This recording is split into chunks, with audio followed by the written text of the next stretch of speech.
everyone, welcome back to the Joe Review. Newcastle United are into the semi-finals of the Carabao Cup.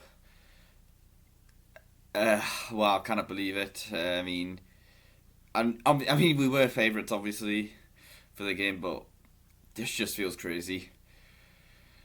You know, exactly 14 years to the day, I went to my first game. We drew 2-2 with West Ham. Andy Carroll got his first goal. This is the first time I watched a domestic quarterfinals in James's Park. I was at the Benfica game all those years ago. Man City in the FA Cup. I should have been at that one, but COVID ruined that. But yeah, finally got to go, and we beat Leicester 2-0, as I predicted actually.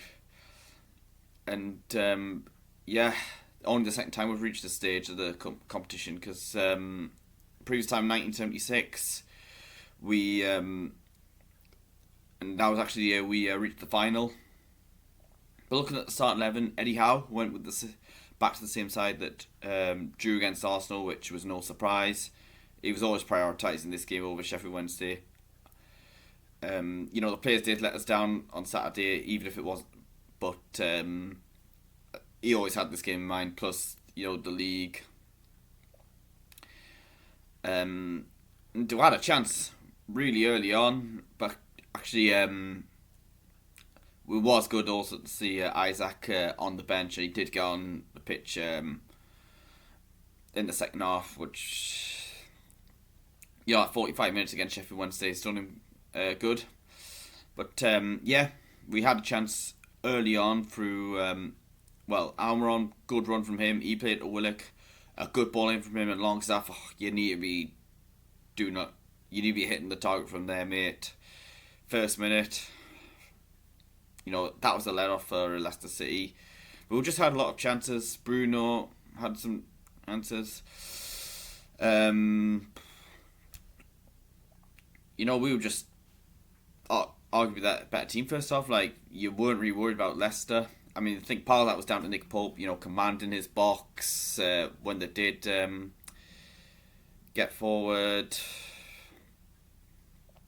I think Wilson had a shot deflected wide. Almiron cut in, had a shot that was saved company by Ward, who I don't rate down Ward, but I didn't think he did much wrong last night. It was 0-0 at half time. Second half, we had a chance quite again early on. Joelinton hit the post. He was unlucky there. Byrne had a header which went over the bar from a free kick. You think he needs to be doing better there. But we got our noses in front. Willock, who was fantastic last night, intercepted. Leicester tried to play out from the back. I think it was Castagna who gave the ball away to him. He gives it to Joelinton. Joelinton gives it to Byrne. He does brilliantly, coming in from left back and then he just fires it in to make it 1-0. The place just erupts, And as Rob Hawthorne said when Gutierrez scored that goal against West Ham, could there be a more popular goal scorer? That was just me thinking at the time. He'd been brilliant. He's been brilliant for us since joining from Brighton last January. Obviously he's a local lad, and we had that chant about him. He's from Blythe, never ever beat Dunburn. But so glad for him to finally get his first goal for his boyhood club.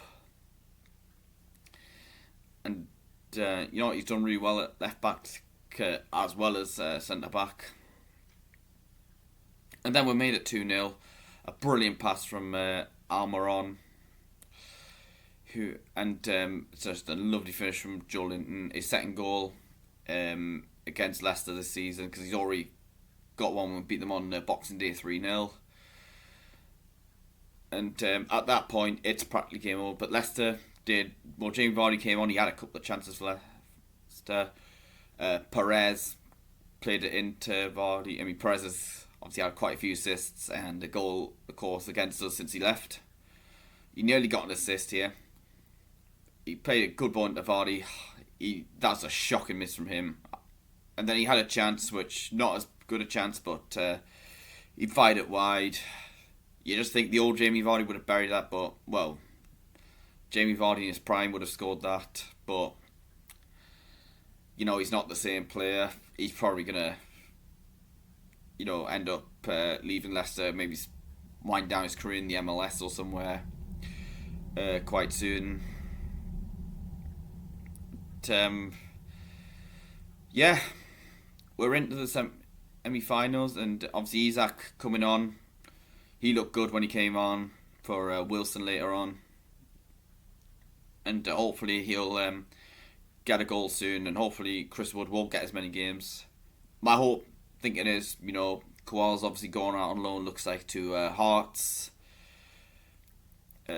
Chris Wood, I think, will probably just stay as backup because, you know, it's going to be hard to find someone to be happy to be third choice striker. I think Eddie Howe's obviously decided Koala needs games, which is fair enough. I mean, you could maybe make the case for Dylan Stevenson, who's done well in the under-23s, to be third choice. You know, he did get a goal in the friendly we played in Saudi Arabia against Al Hilal.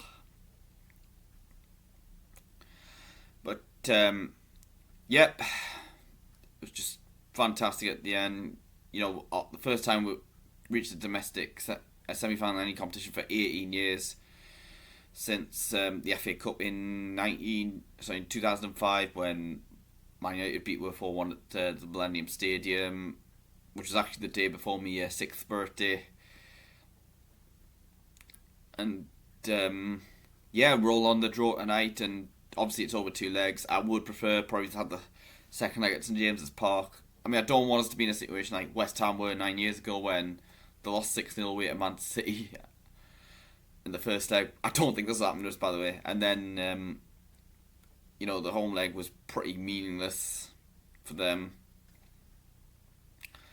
But, yeah, I think we'll just get who we get. I'd prefer Forest or Wolves. I mean, I'd expect Man City to beat Southampton tonight. You know, just with the 2 legs. And then, you know, in the final, probably play one of the Manchester clubs if we get there. But, yeah, let us know what you thought of the match last night. Don't forget to hit like on the video, subscribe to my channel. Check out my social media pages in the description below. Thanks for watching the video. I hope you all enjoyed it, and I'll see you later.